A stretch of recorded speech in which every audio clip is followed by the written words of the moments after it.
Joining me now is Arthur Dong. He's a professor at Georgetown University's McDonough School of Business. So, the first assignment since Presidents Xi and Trump met in Argentina. What do you think the mood is going into these meetings from both sides? I think both sides are entering this negotiation with cautious optimism. I think this is the first time that we've seen in as many months over the past year since the tariffs have been imposed, where both sides are sitting down and wishing to conduct meaningful conversations with regard to some of the key issues that are being presented on both sides regarding the trade debate. What does it say that we're seeing this at the vice ministerial level? Liu He made a brief visit to kind of guess check on things, but what can be accomplished between now and March? I think what can be accomplished between now and March is for both sides to actually sort of put on the table exactly what it is that they would like to see in terms of the negotiating topics and posture that each side wants to take. Do I expect to see a major breakthrough within the next 50 days or so as we count down to the March 1st deadline? Possibly not.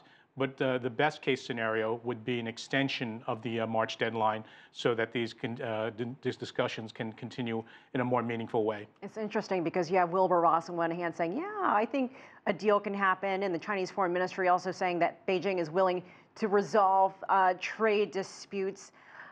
How much of an impact will the recent slowdown of the economy play into negotiations? We had that big news from Apple last week, managing sort of expectations for the upcoming year.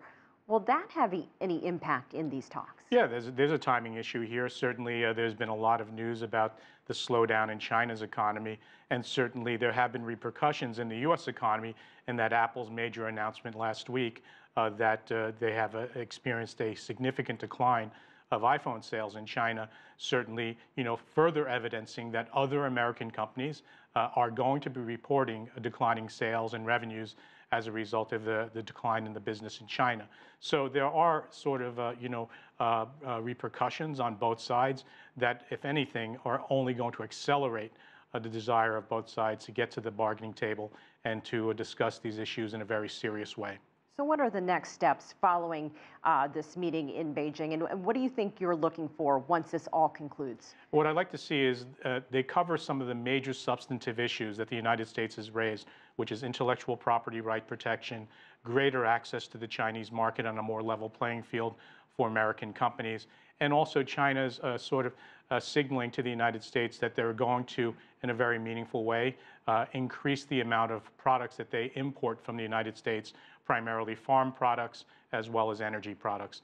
If we can sort of get some indication that the discussions are progressing in such a manner, I think a real breakthrough is certainly then possible within the next 6 months. And do you think at that point we could see a higher level meeting at the secretary level, ministerial level? Yeah, what I expect to see next is after these ground discussions are conducted by vice ministers, what you'll see then is a summit with much higher level officials, including the presidents of both countries. All right, we'll have to see what 2019 brings. Arthur Dong, always great to hear your take. Thank you, Elaine. Pleasure to be here.